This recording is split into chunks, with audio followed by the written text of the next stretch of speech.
कविताएं नहीं लिखते हैं, कविताओं के अलावा कहानी, व्यंग और गीतों पे भी उनकी कलम चलती रहती है। तो आज हम नवीन कुमार सिंह जी से न सिर्फ उनकी रचनाएं सुनेंगे, अपितु उनके साहित्यिक सफर के बारे में और उनके निजी जीवन के बारे में भी जानने का प्रयास करेंगे। लेकिन इससे पहले कि मैं आपकी तारुफ नवीन कुमार सिंह जी से करवाऊं, अब इस संस्था जो हमारी संस्था है, जिसके तहत तत्वावधान में ये कार्यक्रम आयोजित है, नव सृजन एक सोच, उस संस्था के बारे में आप सभी मित्रों को देना चाहूंगा कि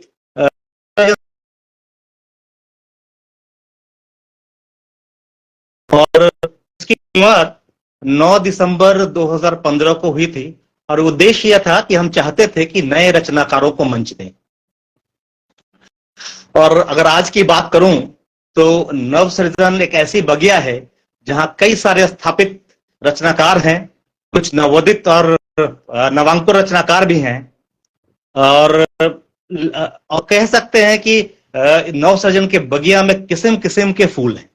और अगर मैं नवीन कुमार सिंह की बात करूं तो नवीन कुमार सिंह नव सृजन के एक बेशकीमती फूल हैं, जिन्होंने जो अब कलकत्ता से निकलकर राष्ट्रीय स्तर पर अपनी पहचान बनाई है। और नवसृजन की बात करूं तो नवसृजन पिछले 10 वर्षों से, तकरीबन 10 वर्षों से सक्रिय है और इस तरह के कई महत्वपूर्ण कार्यक्रम नवसृजन ने आयोजित किए हैं। और उसी श्रृंखला में आज हमने ये कार्यक्रम आयोजित किया है जिसका नाम है नवसृजन की बगिया। ये एक श्रृंखला जैसा कार्यक्रम है जिसकी शुरुआत हमने अभी की है। यह पहला महीना है और हम हर महीने के तीसरे रविवार को आपको किसी एक साहित्यकार से या किसी सामाजिक कार्यकर्ता से रूबरू करवाएं। तो ये इस कार्यक्रम की पहली श्रृंखला है, पहला एपिसोड कह सकते हैं। बस इसी छोटे से परिचय के साथ मैं नवीन कुमार सिंह जी को आपसे तारुफ करवाता हूं और उनका स्वागत इन शब्दों से करता हूं। और नवीन कुमार जी का स्वागत मैं इन शब्दों से करता हूं कि बुझते हुए चिराग फरोजा करेंगे हम, कि बुझते हुए चिराग फरोजा करेंगे हम, कि तुम आओगे तो जश्न चरागा करेंगे हम, तुम आओगे तो जश्न चरागा करेंगे हम। हमारे सामने बैठे हैं नवीन कुमार सिंह। आपको नवीन कुमार सिंह जी से रूबरू करवाता हूं। और नवीन कुमार सिंह किसी परिचय के मोहताज नहीं है, लेकिन जब वो अपना परिचय किसी सभागार में देते हैं तो उनके परिचय का जो अंदाज है, उस अंदाज से सभागार तालियों की गड़गड़ाहट से खिल उठता है। तो मैं चाहता हूं कि नवीन कुमार सिंह जी अपना परिचय उसी अंदाज में आज श्रोताओं के समक्ष रखें। आपके समक्ष हाजिर हैं नवीन कुमार सिंह, कोलकाता के सुप्रसिद्ध कवि। नमस्कार। आंखों में चाहत, होठों पे मुस्कान रखते हैं, हम दिल के हर कोने में हिंदुस्तान रखते हैं।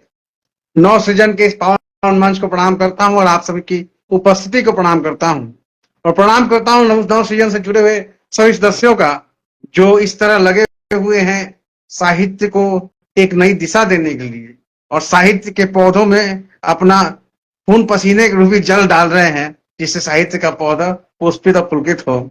इसके लिए मैं आप सभी का बहुत बहुत आभारी हूं और आगे हमसे जो भी पूछा जाएगा मैं दिल खोल के उसका जो भी जवाब होगा मैं जवाब दूंगा। मैं उसके लिए बहुत बहुत आपका धन्यवाद देता हूं। बहुत बहुत धन्यवाद नवीन जी, आपकी उपस्थिति के लिए और आपके परिचय से तो हम लोग रूबरू हुए। नवीन जी, मैं साक्षात्कार की शुरुआत पहले प्रश्न से करता हूं कि नवीन जी, मैं श्रोताओं की तरफ से ये जानना चाहता हूं कि आपका बचपन कैसा रहा, प्रारंभिक शिक्षा दीक्षा कहाँ से हुई आपकी? मेरी प्रारंभिक शिक्षा हुई सेंट थॉमस चर्च स्कूल से। मेरे पिताजी रेलवे में ऑफिस सुपरिटेंडेंट, रेलवे के एम्प्लॉय थे और मेरे अंकल डॉक्टर थे। हम लोग एक ज्वाइंट फैमिली थी और एक साथ में हम लोग चाचा काका मामा, हमारे मामा सबके बीच में रहा हूँ और उनके साथ में पला बड़ा हूँ और बहुतों का प्यार मिला है मुझे, इसके लिए मैं खुशनसीब हूँ। और मेरी पढ़ाई सेंट थॉमस से हुई, लेकिन माँ भारती और माँ हिंदी ने मुझे इस तरह खींचा ये आज माँ हिंदी ने जो भी हूँ माँ हिंदी की बदौलत ही हूँ। धन्यवाद नवीन भाई। आ, नवीन भाई, नवीन जी बचपन की बात चलिए भाई, मैं कई बार नवीन जी को नवीन भाई बोल देता हूँ, भाईचारा का रिश्ता रिश्ता है इनसे गहरी मित्रता भी है। तो नवीन भाई अगर बचपन की बात चली है तो आपकी एक प्रसिद्ध कविता है, ऐसा मैं तू लौटा दे बचपन, तो मैं चाहूंगा कि श्रोताओं के समक्ष आप अपनी उस कविता का पाठ करें। नवीन कुमार सिंह। बचपन का हाल तो ये रहा कि मैं जब 5 क्लास में था उसमें मेरी कविता प्रकाशित हुई थी कि असल में क्या होता है, जो भी घटनाएं होती थी, आतंकवाद की घटनाएं होती थी और तरह तरह की घटनाएं होती थी, जो हिंसा की घटनाएं हुआ करती थी, वो मुझे परेशान किया करती थी और उस वेदना को मैं कलम से लिखा करता था बचपन में भी और बड़े होने के बाद भी। मैं 5 क्लास में मैंने लिखा था कि हे जननी है भारत माता, तू कैसे पुत्रों को पाली है, अपने बुद्धिमान होकर भी इनमें कैसी बुद्धि डाली है। ये सेंथोमा से प्रकाशित भी हुआ था। एक बार मैं गांव गया था और मैं टेलीविजन पे मऊ सेना और रणवीर सिन्हा के युद्ध के कुछ किस्से दिखाई दे रहे थे वहां पर आतंकवादी हमलों के, और मैं जो दृश्य में देख रहा था उस दृश्य से मुझसे मेरे अंदर कविता आई थी कि माथे का सिंदूर कुछ देखो आलाप कर रही है, चूड़ियां पोछ कर देखो बिलाप कर रही है, जिन बदल दिया खून के छींटों ने इसकी जिंदगी, देखो आज ये विधवा हो गई है। हिंसा की बस्ती में लाशों के प्रांगण में वो ढूंढ रहा है अपने बाप को, क्या यही मेरे बाप का सर है, सोचते हुए उठाता है उसे, इसे पहचानो ये अनाथ हो गया है। ये कविता मैंने रात भर जग के लिखी थी और इस तरह से मेरी कविताओं की शुरुआत हुई। आपने बचपन कविता की बात कही तो मैं वो कविता आपको सुनाता हूं एक बार।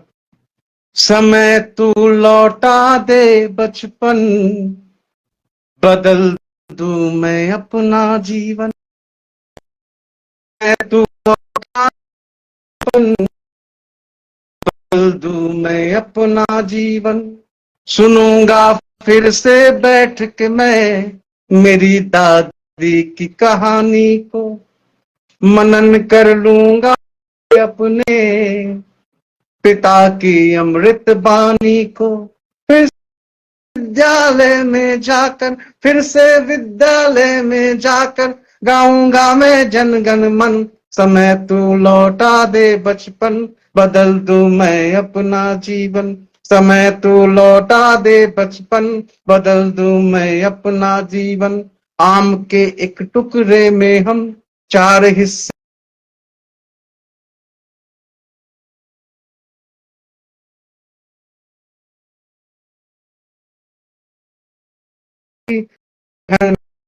खाते थे, वही अब मांगे बंटवारा, वही अब मांगे बंटवारा, कह दे बाट तो घर आंगन, वही अब मांगे बंटवारा, कहते बाट दो घर आंगन, समय तू लौटा दे बचपन, बदल दूं मैं अपना जीवन, समय तू लौटा दे बचपन, बदल दूं मैं अपना जीवन, पुस्तक और कलम को मैं मन का मीत बनाऊंगा, गुरुजी जो पथ दिखलाए उसी पर चलते जाऊंगा, ज्ञान अर्जित करने में मैं, ज्ञान अर्जित करने में मैं लगा दूंगा अपना तन मन, समय तू लौटा दे बचपन, बदल दूं मैं अपना जीवन, समय तू लौटा दे बचपन, बदल दूं मैं अपना जीवन। लेकिन गणेश भाई ने यहाँ एक बात भी कही है कि बचपन कोई नहीं लौटा सकता है। कहीं मैंने अपनी पंक्तियां लगती है, मैंने अपने बच्चों को लिखा है, हमारे आने वाले युवा पीढ़ी को कहता हूं कि मगर है बात यही सच्ची, समय ना लौट के आता है, गवाया जिसने आज को है वही फिर कल पछताता है, मेरे बच्चों विनती सुन लो, मेरे बच्चों बातें सुन लो, बड़ा अनमोल है ये जीवन, समय घर लौटा था बचपन, बदल देता मैं ये जीवन, समय घर लौटा था बचपन, बदल देता मैं ये जीवन। बहुत बहुत धन्यवाद। बहुत सुंदर नवीन भाई, नवीन भाई की शानदार प्रस्तुति। उम्मीद है आप सभी लोगों ने आनंद लिया होगा नवीन भाई की कविता का। नाम ले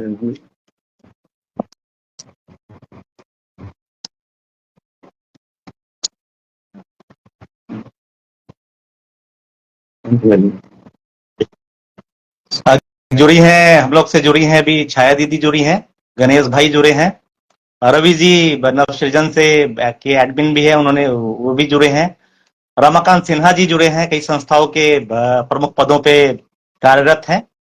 गणेश जी जुड़े हैं, और सुरेश चौधरी सर का हम लोग को आशीर्वाद मिल रहा है। सर को हम दोनों की तरफ से नमस्कार है। नमस्कार नमस्कार। आपका आशीर्वाद मिले।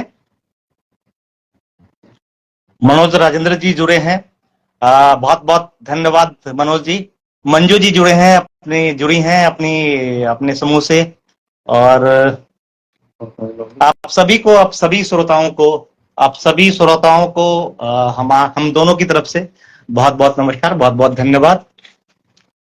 अब मैं अगला प्रश्न लेता हूं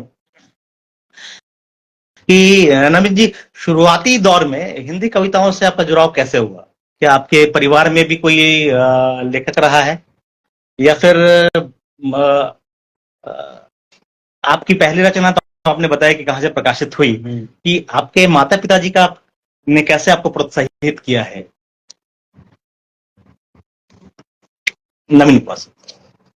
बचपन में मेरे पिताजी साहित्य से जुड़े इस तरह थे कि उन्हें साहित्य बहुत पसंद था, और बैठा कर हमें वो होली के दिन कार्यक्रम दिखाया करते थे। देखो बेटा, ये सुरेंद्र शर्मा जी हैं, ये अशोक चक्रधर जी हैं, ये शैल चतुर्वेदी जी हैं। इस तरह वो परिचय दिया करते थे। तो उससे मेरा परिचय हुआ करता, और ईश्वर की कृपा हुई कि उन सबके साथ मैंने मंच साझा किया। शैल जी के साथ तो नहीं, लेकिन बाकी सबके साथ मैंने मंच साझा किया। और उस समय मगर मेरे पिताजी जीवित नहीं रहे, नहीं तो उन्हें भी गर्व होता। मेरे दादाजी जो थे, मेरे बुआ के ससुर बच्चा सिंह अंजान, वो भोजपुरी के बहुत प्रसिद्ध कवि थे। और मैं उनको देखा करता था कि जब वो मेरे गांव में आया करते थे, और उनकी विदाई कविता बहुत मशहूर थी, लोग उनसे बोल के विदाई कविता सुनते थे। और मैं उनको देख कर प्रेरणा पाता था कि कवियों का ये जो सम्मान होता था उनका मेरे घर में, वो सम्मान देख कर उनको देख कर प्रेरणा होती थी कि मैं भी एक दिन कविता लिखूंगा। और उनके साथ मैं बहुत दिनों तक एक दो महीने तक रहा भी। और उन्होंने कहा था कि मेरी परंपरा को नवीन कुमार सिंह आगे ले जाएंगे, और प्रभु के आशीर्वाद से मैं वो परंपरा को आगे लेके जा पाया। और जो है, माता जी का भी बहुत योगदान है। माता जी भी उस समय में, हमारे बचपन में ही माता जी जो है वो गोपाल कृष्ण गोखले जी से पुरस्कार पाई थी। मगर समय वो है कि पहले बच्चियों को उतना पढ़ाया नहीं जाता था, उसका शिकार मेरी माँ भी हुई, और उन्हें बच्चा संभालने के लिए घर संभालना पड़ा। और जिसके चलते, लेकिन माँ का दिमाग आज भी तेज है, और माँ आज बहुत खुशी होती है देख के। जी, ऐसा आमतौर पे हम मध्यम वर्गीय परिवार में होता रहता है। महिलाएं अपनी हॉबी को छोड़कर घर संसार में लग जाती हैं, लेकिन आप उनका सपना पूरा कर रहे हैं, ये बहुत खुशी की बात है। इसी के साथ नवीन जी, मैं अगला प्रश्न लेता हूँ, श्रोताओं की तरफ से ये अगला प्रश्न लेता हूँ कि नवीन जी, आप कई राष्ट्रीय चैनल और आकाशवाणी से प्रस्तुति दे चुके हैं, मैं ये जानता हूँ। लेकिन मैं ये जानना चाहता हूँ कि कोलकाता जैसे शहर में, जहाँ एक अहिंदी भाषी प्रदेश है, वहां भी हिंदी के कई सारे लोग अलग अलग समूह में जुड़े हुए हैं, एक दूसरे से जुड़े हैं, और छोटी छोटी गोष्ठियां आयोजित होती रहती है। ये हम हिंदी वालों के लिए बहुत खुशनसीबी की बात है। तो इन गोष्ठियों के बारे में आपकी क्या राय है? ये गोष्ठियां हिंदी कविता और साहित्य के लिए कितना जरूरी है? ये छोटी छोटी गोष्ठियां, मैं बड़े बड़े आयोजन की बात नहीं कर रहा, मैं इन छोटी छोटी गोष्ठियों के बारे में आपसे पूछना चाहता हूँ। नवीन, देखिए, मेरी भी शुरुआत इसी छोटी छोटी गोष्ठियों के साथ हुई। मैं भी इसी तरह जाया करता था, सुना करता था लोगों को। हमारे शहर के बहुत अच्छे नामचीन रचनाकार है सुमन जी, जिन्हें सुनकर हम सब, मैंने बहुत ही आकर्षक उनका व्यक्तित्व है, और बहुत अच्छा अच्छी रचनाएं पढ़ते हैं, जिसे देख के हमें प्रेरणा मिलती है। मेरी भी शुरुआत हनुमान पुस्तकालय से हुई। जो हमारे घर के पास में एक पुस्तकालय, हनुमान पुस्तकालय, वहां मैं जाया करता था, और वहां पर लोगों से मुलाकात हुआ करती थी। छोटी छोटी गोष्ठियां हैं। एक तो इनमें हम सबको आपस में मिलने का मौका मिलता है कि हम एक दूसरे से मुलाकात करते हैं। दूसरी बात, दूसरे की रचना सुनने का मौका मिलता है कि आज लोग क्या लिख रहे हैं, नए नए रचनाकार क्या टूटी फूटी जो भी लिखते हैं। जो आज टूटा फूटा लिखता है, वही कल अच्छा लिखेगा। उनको एक मंच मिलता है ताकि वो अपनी बात कह सके, रख सके, और धीरे धीरे लोग अपने से बड़ों से सीख सके, ताकि सीखने के बाद वो आगे ऐसे ही करते करते एक आगे जाके सुमन जी जैसे लोग पैदा होंगे, और ऐसे ही करते करते आगे ईश्वर ने चाहा तो बंगाल से एक बंगाल से बंकिम चंद्र चट्टोपाध्याय निकले हैं, बंगाल से रविन्द्रनाथ ठाकुर साहब निकले हैं, बंगाल से और भी मैं सिर्फ इतिहास नहीं देखना चाहता हूँ, मैं देखना चाहता हूँ हमारे देश के आगे भविष्य क्या होने वाला है, और मैं चाहता हूँ भविष्य में भी कोई रविन्द्रनाथ ठाकुर पैदा हो, भविष्य में कोई बंकिम चंद्र चट्टोपाध्याय पैदा हो। मेरी तो कविता राष्ट्रीय वेदना के लिए निकली।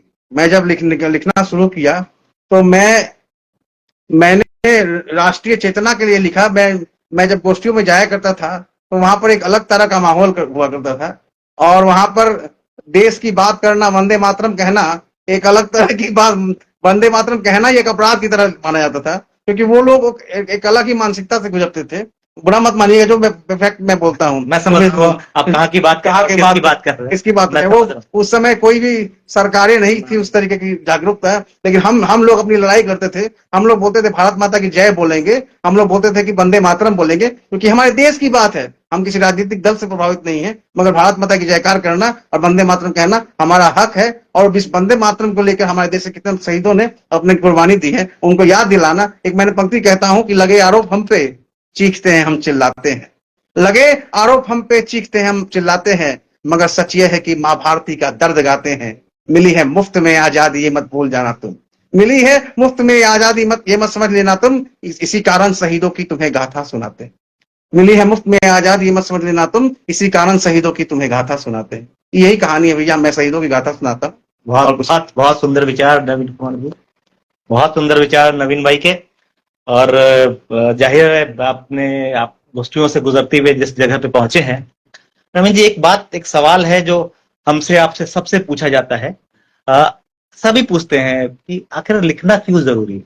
कई बार मैं जब शुरुआती दौर में लिखना शुरू किया, मेरी कविताएं प्रकाशित हुई, तो कई सारे रिश्तेदारों को मैंने कहा कि मेरी कविता प्रकाशित हुई है, चाहे मेरी पुस्तक आई है, तो उनका पहला यह सवाल था कि आखिर लिखने से क्या फायदा है, एक पुस्तक निकल के क्या हो जाएगा, ठीक है, एक कविता प्रकाशित हो गई अखबार में, उससे क्या हो जाएगा। तो मैं आपसे जानना चाहता हूं कि आखिर लिखना क्यों जरूरी है, नवीन कुमार सिंह जी। समाज की विसंगतियों पर प्रश्न उठाने के लिए लिखना जरूरी है। अपने हृदय को जो लगता है कि वो गलत है, उस गलत को सामने लाने के लिए लिखना जरूरी है। अपने हृदय की वेदना को व्यक्त करने के लिए लिखना जरूरी है। प्रियतमा के प्रति अपने प्रेम को जाहिर करने के लिए लिखना जरूरी है। सरकारों तक जिनकी आवाज दब के रह जाती है दुनिया के शोर शराबे में, उनकी आवाज को सरकारों तक पहुंचाने के लिए चाहिए। बहुत सुंदर विचार नवीन जी। मैं आपकी बातों से सहमत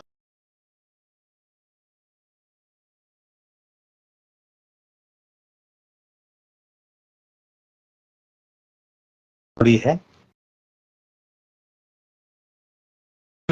एक बात कही कि सरकारों तक अगर अपनी बात पहुंचानी है तो लिखना जरूरी है। तो बात सरकारों तक पहुंची है तो मुझे याद है एक कविता आपकी जो जिसका शीर्षक है राज सिंहासन, जिसका वाचन आपने जी न्यूज पे भी किया था।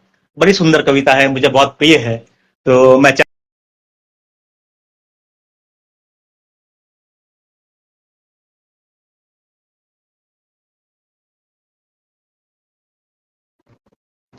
जी, बहुत बहुत धन्यवाद।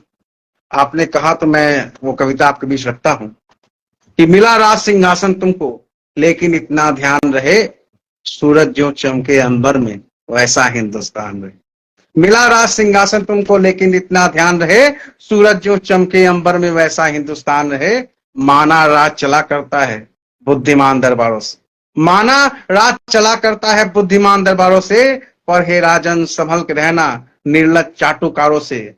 अमृत का रस पान करो, अमृत का रस पान करो, पर थोड़ा विष भी चख लेना, एक निंदक भी रख लेना। अपने दरबारों के अंदर एक निंदक भी रख लेना। नारी हो निर्भीक सुरक्षित, पूर्वज का भी मान रहे।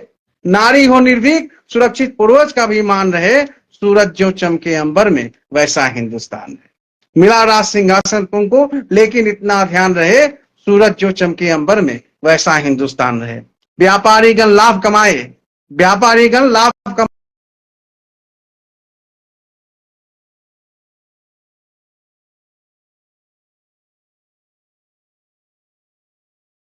शिक्षा का भी स्तर ऐसा हो, पढ़ने में आनंद मिले, फिर से इस पावन धरती पर हमें विवेकानंद मिले, फिर से इस पावन धरती पर हमें विवेकानंद मिले। जन ने सेवक तुम्हें चुना है, जन ने सेवक तुम्हें चुना है, इसका तुमको ध्यान रहे, सूरज जो चमके अंबर में वैसा हिंदुस्तान। घर में भूखे बच्चे सोए, घर में भूखे बच्चे सोए, ऐसा एक परिवार ना हो, रोटी के बदले तन बेच दे, यूं कोई लाचार ना हो। दुश्मन करे प्रहार अगर, दुश्मन करे प्रहार अगर, उसको प्रतिकार प्रचंड मिले, जो देशद्रोह की बात करे उसको बस मृत्यु दंड मिले, जो देशद्रोह की बात करे उसको बस मृत्यु दंड मिले। भारत भू पर जन्मे हैं हम, ये हमको अभिमान रहे, सूरज जो चमके अंबर में वैसा हिंदुस्तान। बहुत बहुत धन्यवाद। बहुत शानदार कविता और शानदार वाक्य आपका, बहुत बहुत धन्यवाद नवीन जी। अगला प्रश्न आपके समक्ष रखता हूं नवीन जी कि अगर हिंदी कविता की बात करूं तो आज हिंदी कविता दो भागों में विभक्त है।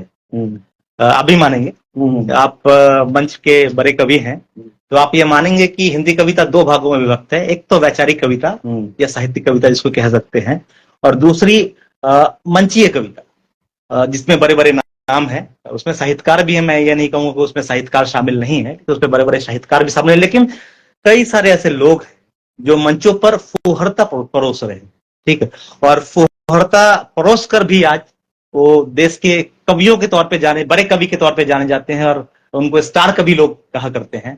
तो हालांकि आपकी कविताएं वैसी नहीं होती, मैं जानता हूं, तो इस बारे में आपके क्या विचार हैं? मैं आपके विचार जानना चाहूंगा। लोगों को, बहुत सारे लोग मिलेंगे आपको जिन्हें पान मसाला गुटखा खाना भी पसंद होता है, ठीक है, सिगरेट पीना ही पसंद होता है, मगर वो हानिकारक होता है। तो जो बुद्धिमान व्यक्ति है पान मसाला और गुटखे की दुकान नहीं खोलता है। दुकान चलती है इसका मतलब ये नहीं है, शराब से टैक्स मिलता है मतलब ये नहीं कि शराब खाने ही हर घर गली में खुल जाए।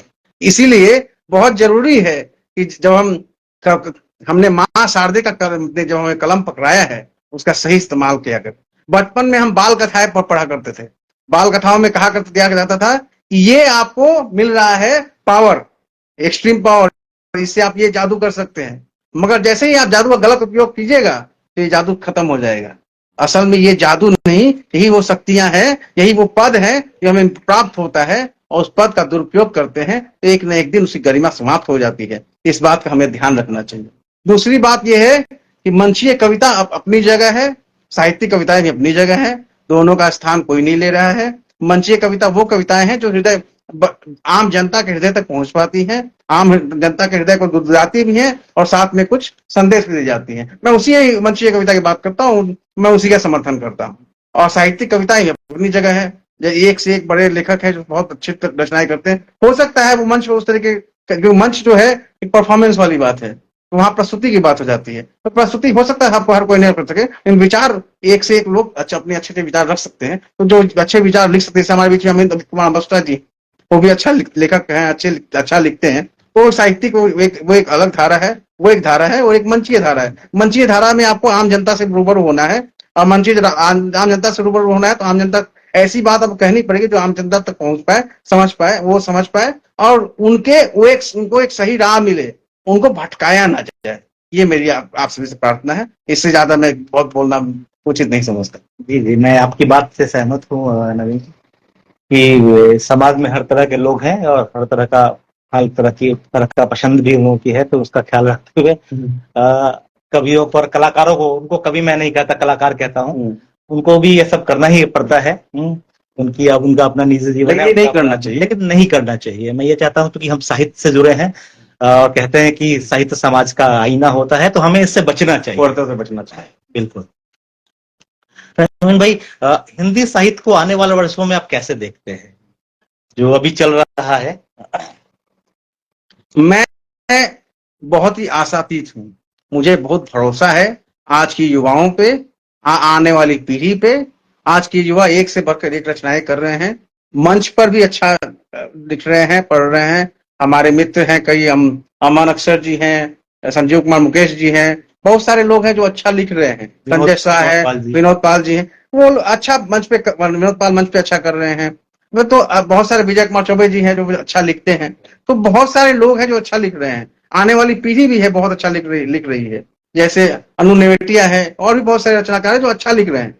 तो मुझे पूरा भरोसा है कि मुझसे अच्छा लिखेंगे। वो एक हमारी एक मुलाकात हुई थी, हमारे डॉक्टर सुरेश अवस्थी जी हैं, बहुत वरिष्ठ कवि भी हैं और उनको राष्ट्रपति से पुरस्कार मिला हुआ है। तो उन्होंने एक बात कही थी, मेरी मुलाकात हुई थी, बोले इतने बड़े आदमी हैं आप और इतने सहज रहते हैं, तो बात कही थी वो मैं कभी भूलता नहीं। और वो बहुत बड़ी बात कह के भी लोग चले गए हैं कि मुझसे पहले कितने शायर आए और आके चले गए, वो भी एक पल का किस्सा थे, मैं भी एक पल का किस्सा। बहुत बढ़िया नहीं। तो यही है कहानी। मैं बहुत भरोसेमंद हूँ। कल भी पहले दिनकर जी थे, उसके बाद आज के युग में भी कुमार विश्वास है, शैलेश लोढ़ा जी हैं, सुरेंद्र शर्मा जी हैं, अशोक चक्रवर्ती जी हैं, और आने वाले भविष्य में भी बहुत सारे लोग रहेंगे। हेमंत पांडे रहेंगे, सुदीप भोला रहेंगे, बहुत सारे लोग रहेंगे जो मंच को आगे बढ़ाते जाएंगे, साहित्य को आगे बढ़ाते जाएंगे। वैसे भी बहुत सारे लोग हमारे साथ रहेंगे, जैसे अमित कुमार मस्ता है, और बहुत सारे लोग हैं जो लिख रहे हैं और हमारे साथ हैं, तो इनकी तारीफ करनी पड़ेगी। आपने अनु नेवटिया का नाम लिया, और हम सबकी खुद किस्मती है कि अनु नेवटिया इस समूह की सदस्य हैं और अभी अभी जुड़ी है, और आपके वक्तव्य को, आपके उत्तर को बहुत खूब कह रही है। वंदना पाठक जी हैं, अच्छा लिख रही हैं। जी जी जी। गणेश जी हैं, अच्छा लिख रहे हैं। गणेश जी बहुत अच्छा लिख रहे हैं, भोजपुरी में गणेश जी बहुत अच्छा लिख रहे हैं। तो मैं अगला प्रश्न लेता हूँ कि नवीन जी, आपके लेखन को तकरीबन जितना मेरी जानकारी है, तकरीबन 11 वर्ष हो गए।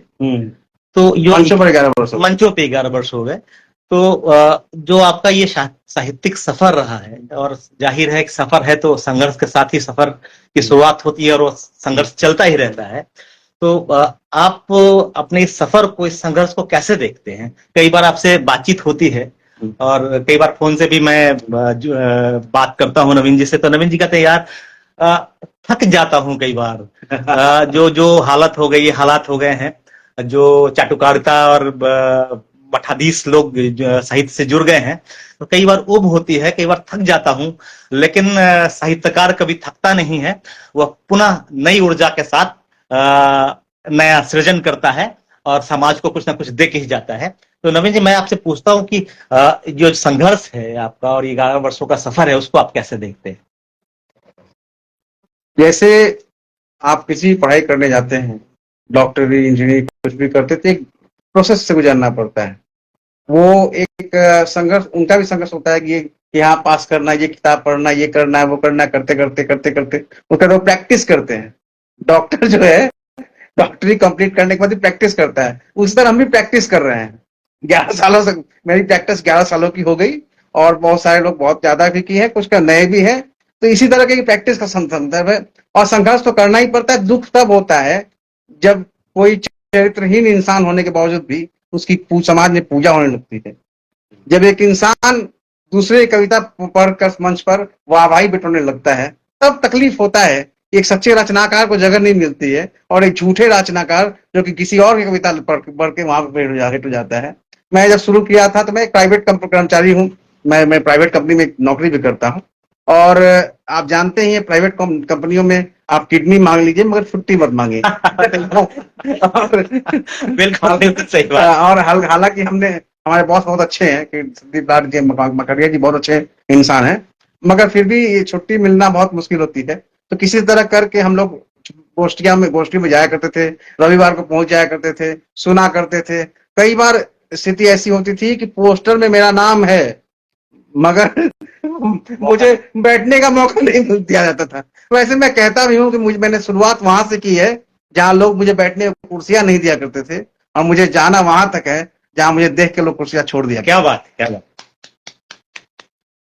तो जो मन की बात है मैं आपके सामने रखता हूँ। आज के प्रभु के आशीर्वाद से मैंने बहुत कुछ मिला है, उसके लिए बहुत आभारी हूँ। यहाँ पहुंचने के लिए बहुत संघर्ष कर रहे हैं, वहां मुझे प्रभु कृपा से उस स्थान मुझे मिल पाया है, उसके लिए मैं प्रभु का बहुत बहुत आभारी हूँ। और आप सभी चाहने वालों का आभारी हूँ कि आप सबका प्रेम हमें हमेशा मिलता रहा है। सुषमा दीदी जुड़ी हुई है, सुरेश सर जुड़े हुए हैं, गणेश भाई जुड़े हुए हैं, अनु जुड़ी हुई है, वंदना जी जुड़ी हुई। मैं आप सबको प्रणाम करता हूँ कि आप सबका जो प्रेम हमेशा मिलता रहता है मुझे, इसके लिए मैं हृदय से आभारी हूँ आप सभी।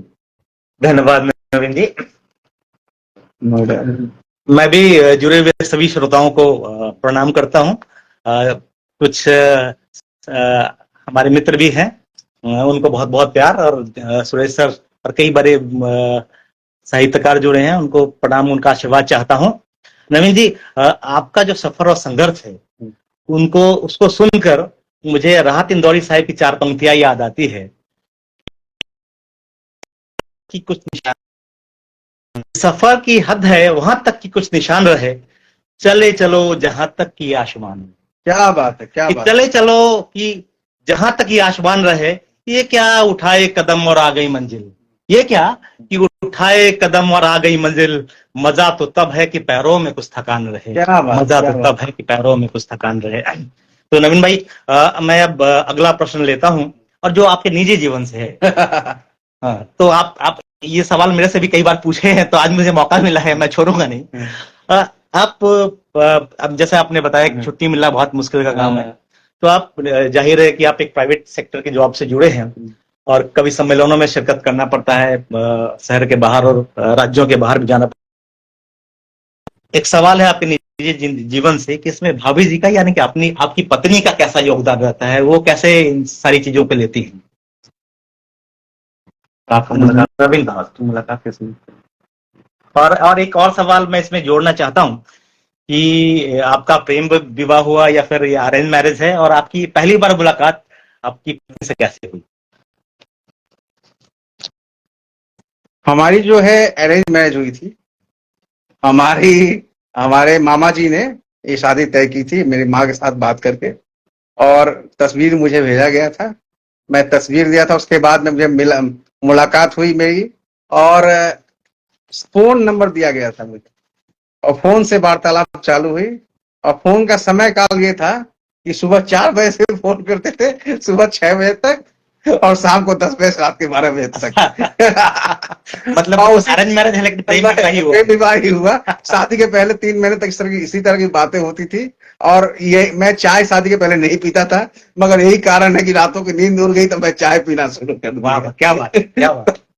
और उनका योगदान तो इस तरह है कि आज मैं मंच पर खड़ा होता हूँ, कॉलर उठाकर, इस कॉलर को प्रेस करके लाने वाली वही रहती है। मेरे जाने कहीं भी किसी भी यात्रा में, मंची यात्रा में जाता हूँ, तो मेरे बैग को तैयार करने वाली वही होती है। मैं एक कविता उनके लिए सुना देना चाहता हूँ। जरूर जरूर सुनाइए। जिंदगी धूप है दोपहरी की, तू सुराही का मीठा पानी है। ये हवाएं जो मस्त बहती हैं, कहती तेरी मेरी कहानी है। तू जो है तो ये सब रवानी है, तू जो है तो ये जिंदगानी। खुद में खुद को तलाशता था मैं, बंद आंखों से ताकता था मैं। तू जो मिली तो यूं लगा मुझको, तू ही मंजिल है रास्ता था मैं। तेरे पहलू में जो गुजर जाए, बस वही शाम तो सुहानी है। जिंदगी धूप है तो पहली की, तू सुराही का मीठा पानी। क्या बात। कभी ऐसा भी वक्त आएगा जो मेरा सब्र आजमाएगा, कभी ऐसा भी वक्त आएगा जो मेरा सब्र आजमाएगा। बस मेरा हाथ थाम लेना तुम, हर बुरा वक्त गुजर जाएगा।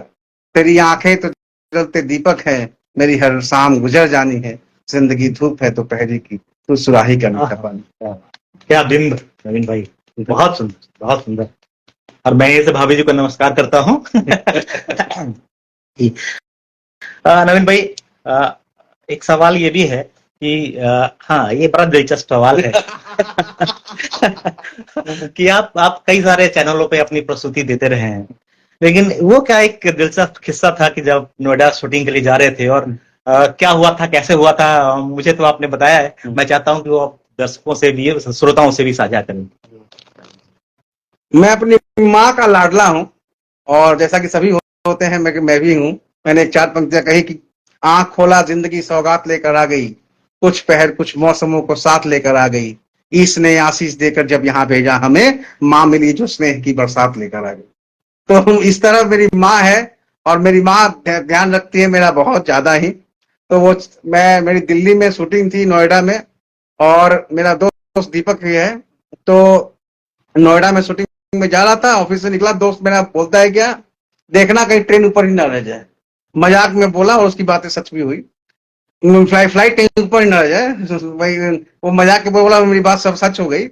मैं यहाँ से, मेरी माँ ने जो क्या किया कि बोला कि सब वहाँ ठंडा बहुत है, जनवरी का समय था, और ठंडा बहुत रहता है, पूरा जैकेट वैकेट पहन लेना, मंकी कैप पहन लेना।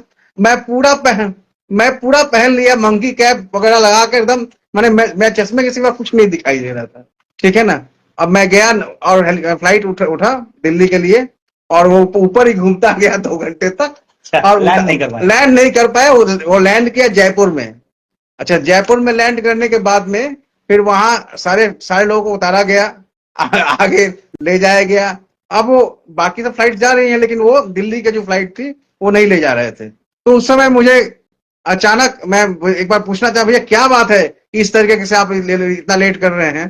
तो स्पाइस जेट वाले ने, मैंने पूछा, तो उन्होंने कहा कि आपको इतनी जल्दी थी, दूसरा फ्लाइट पकड़ लेना चाहिए था, दूसरा दूसरा एयरलाइन पकड़ लेना चाहिए था। ये बात सुनना था कि हमारे बगल के भाई साहब जो थे वो एकदम गुस्सा हो गए, तुम अंकल जी से ऐसे बात करता है। हालांकि वो थे मेरे से 10 साल बड़े, मगर मैंने जो टोपी पे लगा के रखी थी तो मैं अंकल जी उन्हें लग रहा था। वो असल में वो अंकल जी थे, उनकी एज 60 के आसपास होगी, रही होगी। मगर उन्होंने बोला कि अंकल जी से इस तरह बात करता है, तुम्हारी हिम्मत कैसे हुई अंकल जी से इस तरह बात करने की? फिर उन्होंने तभी से बात कीजिए, जूता उठा के मारेंगे तुमको, तो बोला तभी से बात कीजिए। बोला अभी तक चला के मारा नहीं है। तो ये सब घटनाएं हुई थी और बड़ी रोचक घटनाएं हुई थी। उसके बाद 11 बजे की शूटिंग थी और मुझे फिर वो फ्लाइट 10:30 बजे वहां से उठी और 11 बजे पहुंचाई वहां पर दिल्ली एयरपोर्ट में। मेरे लिए जी मीडिया की गाड़ी आकर लगी हुई थी। मैं गया वहां पे और वहां पर जाने के बाद सीधे वही वॉशरूम में ब्रश किया मैंने और वही शूटिंग में सीधे पहुंच गया। यही किस्सा था टोमेटा का। आज नवीन जी आज भी ऑन द स्पॉट टाइम पे पहुंचे हैं। मुझे लग रहा था आज भी लेट होंगे, तो कहीं आज भी मेरे बात को नहीं ब्रश करना पड़ जाए। खैर, लेकिन टाइम से पहुंच गए थे 10 मिनट पहले। मैंने इनको 1 घंटे पहले बुलाया था, लेकिन 10 मिनट पहले पहुंचे हैं। बहुत खूब नवीन भाई। नवीन भाई, जैसा कि हम सब जानते हैं कि हिंदी के प्रसिद्ध हास्य कवि रसिक गुप्ता जी आपके गुरुदेव रहे हैं। डॉक्टर रसिक गुप्ता। डॉक्टर रसिक गुप्ता, उनका सानिध्य आपको प्राप्त है।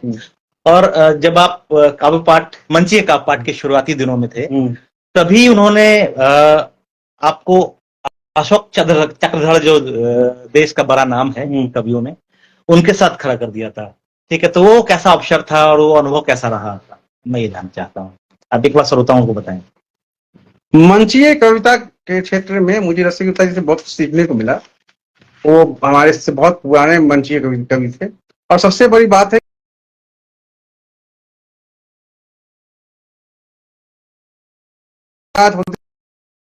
उनका बहुत स्नेह मुझे मिला करता था। और वो कलकत्ता आए थे, मेरी कविता सुनने के बाद, पुरस्कार कविता, उन्होंने एक बहुत बड़े मंच पर अशोक चक्रधर जी के साथ मुझे खड़ा कर दिया और मुझे कविता प्रस्तुति करने का अवसर दिया, वो भी अशोक चक्रधर जी के साथ में। और ये डॉक्टर रसिक गुप्ता जी की बड़प्पन है। और उसके बाद वो हमेशा ही मेरे साथ जुड़े हुए हैं और उनका आशीर्वाद मुझे हमेशा ही मिलते रहता है। बहुत सज्जन व्यक्ति है, बहुत अच्छे व्यक्ति है और उनको अच्छी कविता जानते हैं, मगर उनकी और भी बहुत सारी कविताएं हैं।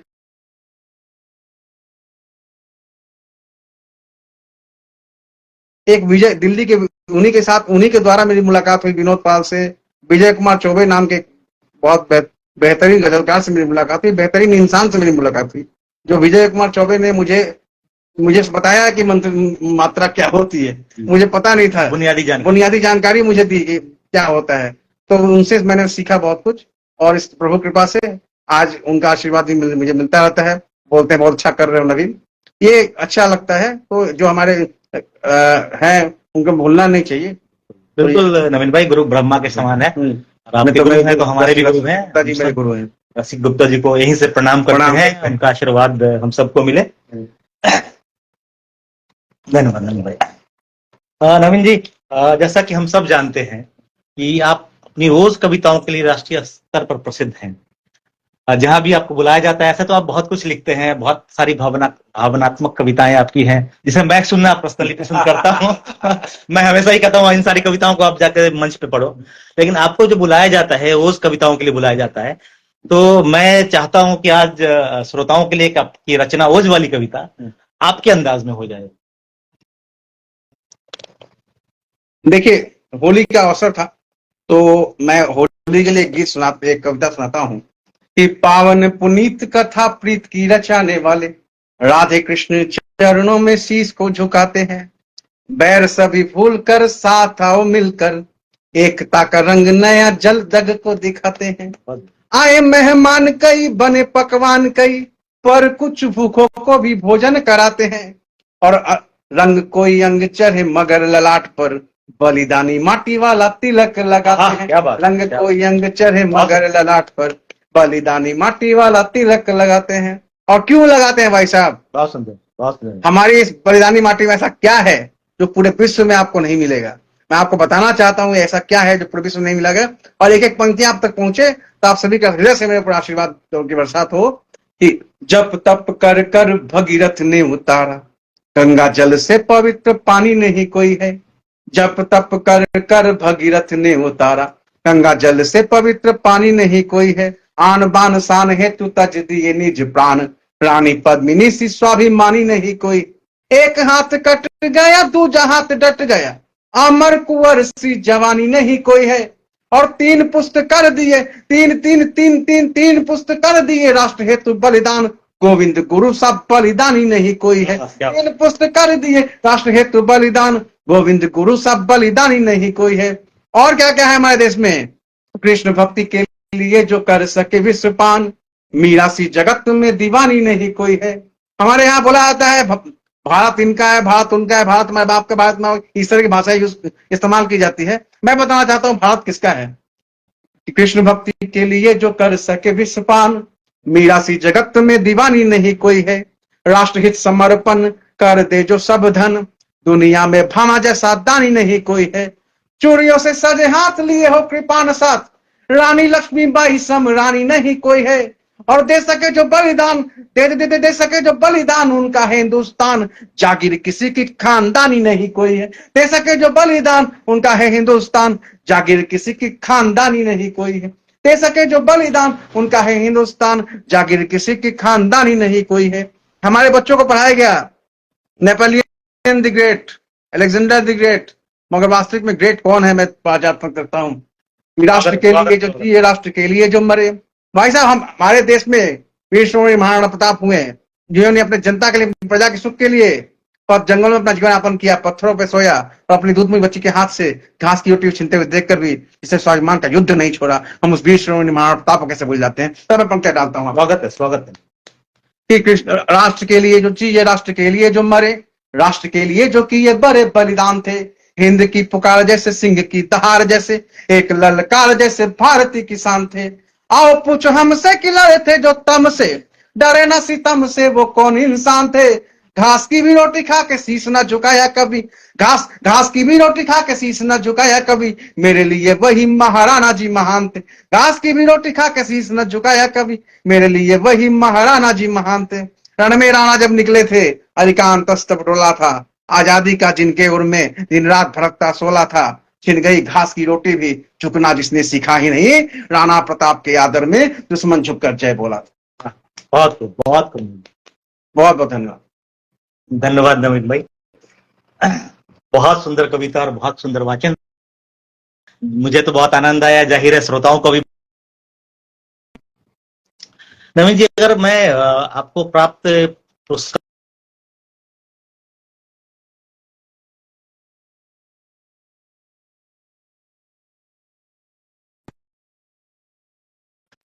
और उसके अलावा जिसने आपको साहित्य सेवा सम्मान से सम्मानित किया है, दैनिक जागरण जैसे बड़े बड़े राष्ट्रीय समाचार पत्र ने आपको मंच पर झारखंड ड्यूटी कमिश्नर के हाथों सम्मानित किया है। और तो और आप पश्चिम बंगाल के तत्कालीन राज्यपाल श्री कृष्णदास त्रिपाठी जी के हाथों भी साहित्य सम्मान प्राप्त कर चुके हैं।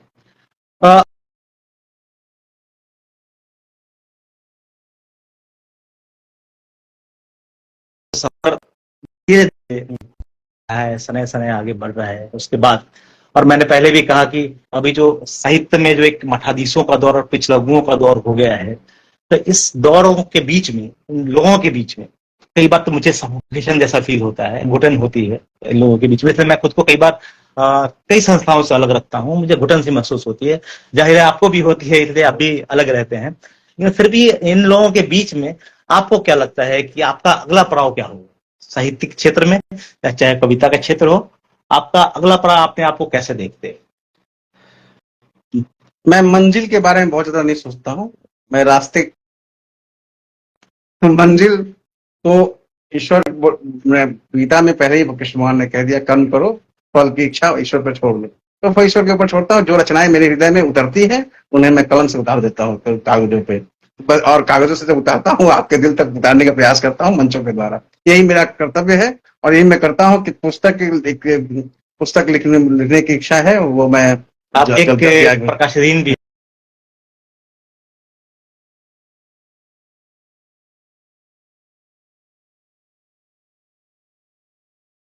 भी लिखा है। सब इस तरह के मैंने काम किए हैं और काम करते जा रहा हूँ और रास्ते पे चलते जाओ। देखो ईश्वर ठीक अपना राह देता है सबको, हर इंसान के लिए। आप एक देखिए, एक एमबीबीएस डॉक्टर है, एक एमडी है, एक डेंटल है, एक आई स्पेशलिस्ट है, सबके यहाँ मरीज पहुंचते हैं, सब अपना सेवा देते हैं, सब अपना सफर करते हैं, सब अपना इलाज करते हैं और सबका चलता है।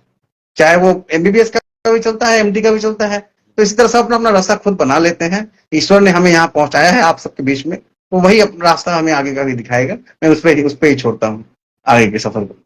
जी बिल्कुल नवीन जी, मैं भी यही कहता हूं कि अगर आपकी दिशा सही है, अगर आप सफर में निकल पड़े हैं और आपकी दिशा सही है, तो देर हो सकती है लेकिन आप आज न कल अपने मंजिल तक जरूर पहुंचेंगे। और आपने जो बात कही उससे मुझे जो आदरणीय वरिष्ठ कवि हैं देश के, आदरणीय रामदशरथ मिश्र जी की 4 पंक्तियां याद आती है कि किसी को गिराया न किसी को उछाला, किसी को गिराया न किसी को गिराया न खुद को उछाला, किसी को गिराया न खुद को उछाला, कटा जिंदगी का सफर धीरे धीरे। वाह! किसी को गिराया न खुद को उछाला, कटा जिंदगी का सफर धीरे धीरे, जहां आप पहुंचे छलांगे लगाकर, कि जहां आप पहुंचे छलांगे लगाकर, वहां मैं भी आया मगर धीरे धीरे। लाजवाब। तो आप जिस सफर पे निकल पड़े हैं नवीन जी, तो सफर निश्चित रूप से मंजिल तक पहुंचेगी।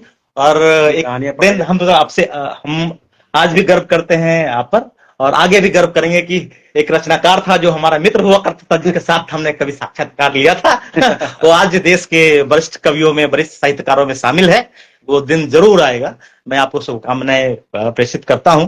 और अगला सवाल, और शायद ये एक आखिरी सवाल है, आपके समक्ष रखता हूं कि युवा रचनाकारों को, जो कई सारे लोग लिख रहे हैं, कच्चा पक्का सब लिख रहे हैं, कई सारे लोगों को कुड़न भी होती है कि यार लिखना नहीं आता, लिखे जा रहे हैं, ठीक है, लेकिन फिर भी वो लिख रहे हैं क्योंकि अभी फेसबुक जैसा एक सोशल मीडिया का प्लेटफॉर्म सबको मिला है, सबको अपनी अभिव्यक्ति की आजादी है, सब अपनी बात रख सकते हैं। तो कई बार मेरी भी कई साहित्यकारों से बारे में बहस हो जाती है, यार कोई भी लिखने लग जाता है।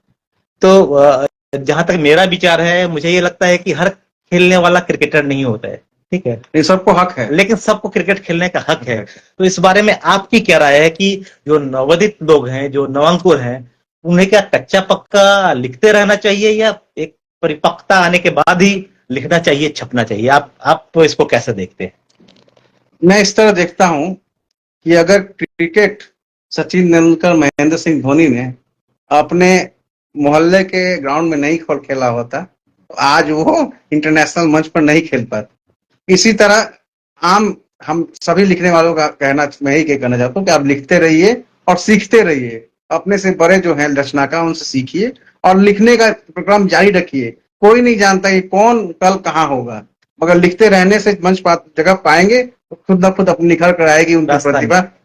और जहां तक फेसबुक का सवाल है, तो लोग तरह की बातें करते हैं। मैं एक बात कहता हूँ, सबके अपने पाठक हैं। बिल्कुल सहमत हूं। हर चाहे वो अच्छा लिखता है खराब, तो सबके अपने पाठक है, अपने चाहने वाले हैं। और वो अगर लिखता है और वो लोगों तक पहुंचता है, उसी में से कुछ लोग हो जाते हैं जिनके 1000 लोग चाहने वाले होते हैं, किसी के लाख होते हैं, किसी के 10 चाहने वाले होते हैं, लेकिन सबके हैं। और दूसरी बात, ये फायदा है फेसबुक का कि एक संपादक जो हुआ करता था, कोई अन्यथा ना ले, मगर संपादक बहुत हद तक कमांड रखा करता था अपने ऊपर, किसको आगे लेके जाना है, किसको मौका देना है छपने का, किसको नहीं देना है मौका छपने का। और संपादक उसके लिए मैनिपुलेशन भी करता था कई बार, जो सब कई बार लोग जाके हाजिरी भी लोग जाके चमचागिरी और हाजिरी लगा करते हैं कि मेरी कविता को छाप दीजिए। और कई लोग ऐसे हैं जिनकी रचना में कुछ दम नहीं है, मगर उनका पद उनका उनका जो ओहदा है इतना बड़ा है, इसके चलते उनकी रचनाएं छप जाती है। तो इसका फायदा संपादक उठाते हैं, जो कि सच सच है, कड़वा है मगर सच है। तो संपादक का जो मोनोपोली था उसे तोड़ने का एक मंच मिला है फेसबुक। मैं संपादकों का हाथ जो क्षमा चाहता हूँ कि सभी लोग ऐसे नहीं होते हैं, मगर बहुत सारे लोग जैसे ऐसे किया करते थे कि जो हमारे जो बच्चे थे जो नामकुल लिखना चाह रहे थे, लिखना चाहते थे, वो जब नए लोग नए लिखना चाहते हैं ना, तो वो छपना भी चाहते हैं।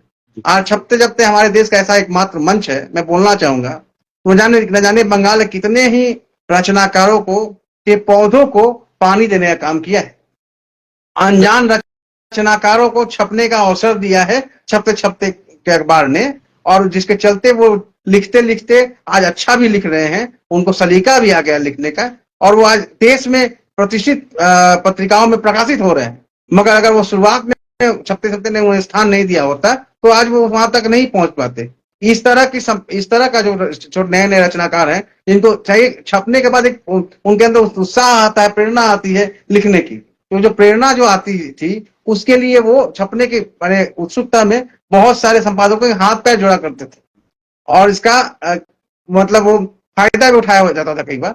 लेकिन अब जो है ये सबके साथ लागू नहीं होता, लेकिन कुछ ऐसे हैं जो संपादक, तो वो जो है उसका उसके लिए एक बड़ा बढ़िया प्लेटफॉर्म हो गया फेसबुक, इसके ऊपर हर कोई लिख सकता है, और जो अच्छा लगेगा, लोग जो पढ़ने वाले होते हैं वो रचना को पढ़ते हैं, रचनाकार को नहीं पढ़ते हैं। और ये सबसे बड़ी खासियत है फेसबुक की, कि लोग रचना को पढ़ते हैं, और जो रचना अच्छी होती है खुद ब खुद वायरल होती है और खुद ब खुद लोगों तक पहुंचती है। बस यही बात कहना चाह। धन्यवाद नवीन भाई। सुरेश चौधरी सर लिख रहे हैं कि बहुत सुंदर साक्षात्कार हुआ है, अमित को बहुत बहुत शुभकामनाएं ऐसे रोचक कार्यक्रम को आरंभ कर। एक बार पुनः सुरेश सर आपको मैं प्रणाम करता हूँ, और आपका आशीर्वाद तो हम लोगों को हमेशा से प्राप्त है। आपसे हर दिन हम लोग सीखते हैं, और आपका आशीर्वाद हम लोगों को धीरे धीरे आगे बढ़ने को प्रेरित कर रहा है। ऐसे ही आपका आशीर्वाद बना रहे। मैं अगला सवाल नवीन, जैसे अभी हम युवा रचनाकारों की बात कर रहे हैं, तो अगर आपसे कहूँ तो आप युवा रचनाकारों के लिए क्या संदेश देना चाहते हैं? अगर दो पंक्तियों में कहें कि एक संदेश आप युवा रचनाकारों के लिए दें। मैं यही संदेश देना चाहता हूं कि आप आजकल जो लोग प्रेम मोहब्बत लिखते हैं, सब कुछ ठीक है, मगर अपनी कविताओं में देश की विसंगतियों को भी सामने लाइए, समाज की विसंगतियों को सामने लाइए, और देश के लिए भी लिखिए। जिस देश ने हमको सब कुछ दिया है उसको हम अपनी कविता से उसका गौरव गान तो कर सकते हैं। और हमारे देश के जो सैनिक हैं, जो हमारे और आपके लिए सरहदों पर तैनात हैं, अपनी सुख सुविधाओं को त्याग कर हमारे और आपकी रक्षा के लिए तैनात, उनके लिए भी हमें कलम चलानी चाहिए। यही मैं संदेश अपने आने वाले युवाओं को देना चाहता हूँ, आने वाले युवा रचनाकारों को देना चाहता हूँ। बहुत बहुत सुंदर विचार नवीन जी। और इससे पहले कि मैं साक्षात्कार के आखिरी पड़ाव पर पहुंचूं, नवीन जी आपकी बहुत प्रसिद्ध कविता है, या यूं कहूं कि मेरी प्रिय कविता है मछली। तो मैं चाहता हूं एक बार आप उस कविता का वाचन श्रोताओं के लिए भी करें। अभी हाल में एक कविता मैंने पढ़ी थी, लोग सुन रहे थे, तो वो ऐसे है कि इंसान जो है, जिसमें हम भी शामिल हैं, इंसान जो है इच्छाओं के समुद्र में है, हमारे आसपास इच्छाओं का समुद्र है, और हमारा मन जो है इसमें मछली की तरह तैर रहा है। और एक बहुत ज्ञानी का कहीं मैंने पढ़ा था कि उन्होंने कहा कि मछलियों को लगता है कि समुद्र का पानी भी उसके लिए उतना ही तड़पता होगा जितना मछली समुद्र के पानी के लिए तड़पती है, मगर जब जाल लगा के मछली को बाहर निकाला जाता है तो समुद्र का पानी अपने आप साथ छोड़ देता है। तब मैंने वो पंक्तियां लिखी और आपके बीच रखता हूं कि ऐ मछली, मन की मछली तू, मछली तो कितना मछली, ऐ मछली मन की मछली तू, मछली तो कितना मछली, सारी दुनिया रेत के जैसी, सारी दुनिया रेत के जैसी, जल जीवन तेरा पगली, ऐ मछली मन की मछली तू, मछली तो कितना मछली, सारी दुनिया रेत के जैसी, जल जीवन तेरा पगली, ऐ मछली मन की मछली तू, रूप रंग जो तेरा भाया, लालच का षड्यंत्र रचाया, जाल बिछा कर दाना डाला, मछुआरों ने तुम्हें फंसाया। जाल बिछा कर दाना डाला, मछुआरों ने तुम्हें फंसाया। भूख न उनकी भाप सकी तू, भूख न उनकी भाप सकी तू, देख के दाना तू फिसली। ऐ मछली मन की मछली तू, मछली तो कितना मछली, सारी दुनिया रेत के जैसी, जल जीवन तेरा पगली। ऐ मछली मन की मछली तू। बहुत बड़े बड़े लोग दुनिया में मिलते हैं, मगर ये बड़े बड़े जो लोग होते हैं अपने जाल बिछाते हैं। बड़े लोग को समझना पड़ता है वो किस तरह बड़े हुए हैं। मैंने 4 पंक्तियां कभी कही थी कि दिखाकर स्वप्न तारों के उजाले छीन लेंगे वो, अगर तुम नींद में होगे दुसाले छीन लेंगे वो। बड़े जो लोग दिखते हैं, बड़े बड़े बड़े जो लोग दिखते हैं, बड़े भूखे हैं पहले से, हलक में डालकर उंगली निवाले छीन लेंगे। क्या बात है। ऐ मछली मन की मछली तू, मछली तो कितना मछली, सारी दुनिया रेत के जैसी, जल जीवन तेरा पगली। ऐ मछली मन की मछली तू। काव्य यात्रा में जब हम बाहर निकलते हैं तो कई बार हमें 5 स्टार होटल की सुविधा मिलती है, 3 स्टार होटल सुविधा मिलती है, और कई कई बार स्टेशनों में रात गुजारनी पड़ती है कि कहीं ट्रेन का आवागमन में असुविधा होती है, निकलना पर, तब मैं पंक्तियां लिखता हूँ। और आपके जीवन में बहुत सारी विसंगतियां आती हैं, आपने देखता होगा। मैं अपने लिखे लिखकर सुनाता हूँ आपको कि कभी ताल में कभी नदी में, कभी ताल में कभी नदी में, कभी तैरती सागर में। कभी ताल में कभी नदी में, कभी तैरती सागर में। कभी वक्त ने कैद किया है तुझे कांच के गागर में, कभी वक्त ने कैद किया है तुझे कांच के गागर में। दुनिया भर की खाक छानती, दुनिया भर की खाक छानती, चाहिए पानी 2 अंजलि। है मछली मन की मछली तू, मछली तो कितना मछली, सारी दुनिया रेत के जैसी, चल जीवन तेरा पगली। है मछली मन की मछली तू। और आज देखिए, कभी सेंसेक्स नीचे गिरता है, कभी शेयर मार्केट डाउन होता है, कभी कोई पैसा लेके भाग जाता है विदेश, कभी कुछ होता है। हर विसंगति के बावजूद हमारे भारतवर्षी अपनी मेहनत से फिर वापस खड़े होते हैं और हमारे देश भारत को आगे बढ़ाते हैं। तब मैं आप सबकी आप सभी भारतवासियों को मैं पंक्ति समर्पित करता हूँ कि लहरों से कब डर था तुझको, साहिल से कब प्रीत रही। लहरों से कब डर था तुझको, साहिल से कब प्रीत रही। खुद ही खुद का रास्ता नापे, हिम्मत तेरी जीत रही। खुद ही खुद का रास्ता नापे, हिम्मत तेरी जीत रही।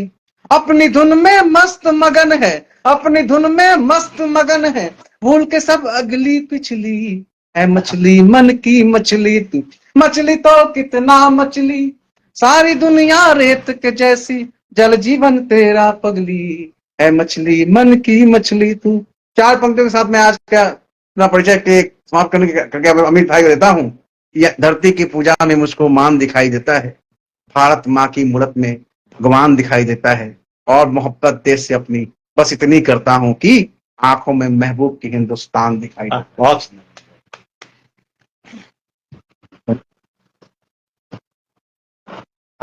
हम लोग अब साक्षात्कार के आखिरी पड़ाव पे हैं। नवीन जी, आपसे बात करके आनंद आ गया, आनंद की कोई सीमा न रही। और उम्मीद करता हूं कि जो भी श्रोता कार्यक्रम के शुरुआत से जुड़े हुए हैं, अब तक जुड़े हैं, अभी कहीं गए नहीं हैं, लोगों ने खूब आनंद लिया है आपके कविता वाचन का और इस साक्षात्कार का। मैं चाहता हूं कि अगर आप जो भी लोग जुड़े हैं, अगर कोई सवाल नवीन जी से, गजेंद्र जी कह रहे हैं, नाटा जी आपको नमस्कार करता हूं, नवीन जी भी आपको नमस्कार कर रहे हैं। आपने शानदार, नवीन, सुंदर रचना, बहुत बहुत धन्यवाद नवीन की तरफ से भी और मेरी तरफ से भी। सुरेश सर दार्शनिक, अति दार्शनिक कविता लिख रहे हैं, सुरेश सर को प्रणाम है। नंद किशोर जी को का बहुत बहुत आभार जुड़ने के लिए। नंद किशोर झा जी क्या बात लिख रहे हैं, उनका भी बहुत बहुत आभार। नंद किशोर झा जी दी जुड़ी हैं, मंजू जी जुड़ी हैं, रवि जी जुड़े हैं शुरुआत से ही, उनका तो कार्यक्रम है, उनको जुड़ना। अनु भी जुड़ी हैं, प्रेम नारायण द्विवेदी जुड़े हैं। तमाम लोग जो कार्यक्रम की शुरुआत से हमारे साथ जुड़े हैं और अब तक जुड़े हैं, उन सबका बहुत बहुत धन्यवाद प्रेषित करता हूं। सबके लिए बहुत बहुत धन्यवाद प्रेषित करता हूं और उम्मीद है आप सभी ने इस कार्यक्रम का खूब आनंद लिया होगा। मुझे तो बड़ा मजा आया नवीन जी के साथ बैठ के बात करके और उनकी कविताओं का वाचन सुन के। तो और जी मैं एक बार एक जानकारी आपको दे दूं कि जो कार्यक्रम है, एक श्रृंखला है जो हम लोगों ने शुरू की है, नवसृजन एक सोच मंच के तत्वाधान में, जो हर मास के तीसरे रविवार को आयोजित होगा। और प्रत्येक मास के तीसरे रविवार को हम आपके समक्ष ऑनलाइन इसी पेज के माध्यम से प्रस्तुत करेंगे। तो इस वेट वार्ता को मैं विराम देता हूं और इस साक्षात्कार की को समाप्ति की तरफ बढ़ रही, तो उसको इन 4 पंक्तियों से विदाई लेता हूं कि यूं ही फिर किसी शाम अगर आपको हम याद रहे, यूं ही फिर किसी शाम अगर आपको हम याद रहे, सोहबते गर्म रहे, महफिले आबाद रहे। क्या बात, महफिले आबाद रहे। आप सभी श्रोताओं का बहुत बहुत धन्यवाद। नवीन कुमार सिंह जी का बहुत बहुत आभार। आपका, आपकी उपस्थिति के बहुत बहुत धन्यवाद। आप सभी का बहुत बहुत धन्यवाद।